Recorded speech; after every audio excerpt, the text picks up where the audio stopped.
ఒకవేళ ప్రియ సహోదరి సహోదరుడా, నీ ఉన్న స్థలం నీకు అనుకూలంగా లేదేమో, ఒకవేళ సమయం బ్యాడ్ టైం అనుకుంటావేమో, ఏమీ లేదు అనేదే కాదు, ఇంకా మేము నష్టపోతున్నాం. ఎందుకంటే ఇప్పుడు సీజన్ కాదు ఇది, ఇప్పుడు ఈ సమయం దాటిపోయింది, ఇప్పుడు టైం బాగలేదు, అంతా కూడా స్లో అయిపోయింది, అంతా కూడా సైలెంట్ అయిపోయింది.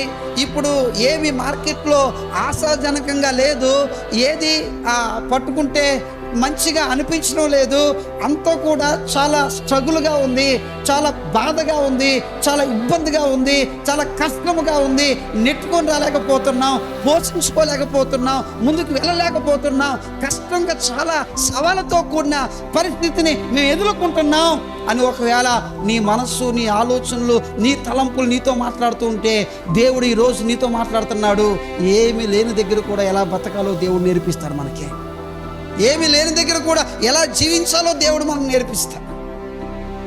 హౌ టు సర్వైవ్, ఎలా అక్కడ రాణించగలము, ఎలా అక్కడ నెట్టుకు రాగలమో, ఎలా దాటగలమో, ఎలా ముందుకు వెళ్ళగలమో దేవుడు ఈ ప్యాసేజ్లోని మనకు నేర్పిస్తున్నాడు.